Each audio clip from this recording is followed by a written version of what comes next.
మన ఊరు మన ముచ్చట్లు ఛానల్తో నేను ఒకటి చెప్తున్నా స్వామి, మీరు స్థానికవరం వెళ్ళి చూసినట్టయితే ఆ శివాలయం ఎలా కట్టారు, అక్కడ ఉంటుంది కట్టిండు, భూములు ఎట్లా కట్టాడు, పైన ఎట్లా కట్టాడు, పైన చూసినట్టు ఉంటుంది. ఆ గురువును ఫోటో దిగండి, దర్శనం చేసుకోండి, మీకు ఏమైనా పాజిటివ్ నెగిటివ్స్ తీసుకోండి. ఆయన వాస్తు కూడా దేవాలయం ఎలా కట్టాడో కూడా మనకి ఇస్తాడు అనమాట. అలా బైక్ పోయింది. స్వామి శివస్వాములకు గురుస్వాములకు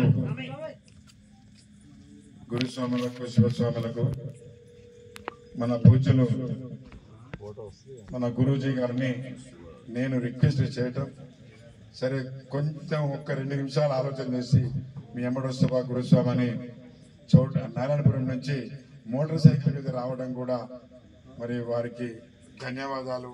మన పిల్లలు మన దగ్గర ఉన్నాయి, కార్లు కానీ ఉపయోగించుకోలేదు, అన్యదా భావించద్దు, పెద్దవాళ్ళని గౌరవించని నేర్చుకోవాలని చెప్పేసి అని మన సాంప్రదాయం.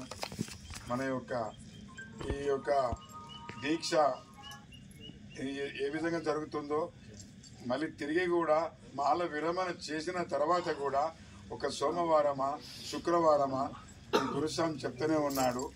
దాన్ని పాటించాలని మరొక్కసారి మిమ్మల్ని కోరుతున్నా. అదేవిధంగా గురువు చెప్పాడు, ఈ శివమాల తీసిన తర్వాత మీరు అంటే కొంతమంది తెలియదు ఈ విషయం, ప్రతి నెల మాస శివరాత్రి అని ఒకటి వస్తుంది. ఆ రోజు ఈ మాల లేచిన అందరూ మ్యాక్సిమం ఆ రోజు వచ్చి శివాభిషేకంలో పాల్గొనాలి. సంవత్సరం 365 రోజుల్లో వాళ్ళు నెలకు ఒకటే వస్తుంది, 12 సార్లు వస్తుంది. 12 సంవత్సరాలకు 12 నెలలకు ఒకసారి మహాశివరాత్రి వస్తుంది. మాస శివరాత్రి వేరు, మహాశివరాత్రి వేరు. ఆ మాస శివరాత్రి ఏమో నెలకు వస్తుంది, మహాశివరాత్రి సంవత్సరానికి ఒకసారి వస్తుంది. శివ దీక్షా పరులందరూ కూడా ప్రతి మాస శివరాత్రికి అభిషేకంలో పాల్గొనే ప్రయత్నం చేస్తే చాలు. సోమవారం రావచ్చు అట్లా, అది కంపల్సరీ. అది ఒకటి నేను మర్చిపోయినా. అది మాస శివరాత్రి అనేది చాలా పవర్ఫుల్.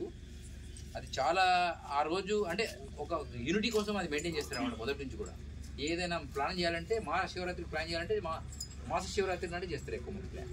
అట్లా మీరు కూడా ఆ ప్రయత్నం చేయండి. దీనికి జారీ ఉంటుందా? దీనికి ఏమన్నా అదే విధంగా చేస్తామని మనం అందరం జారీ ఉందా దీనికి? స్వామి శివస్వాములు అందరం కూడా మాస శివరాత్రిని పాటించాలని కోరుతున్నా. ఓం నమః శివాయ స్వామి. మాస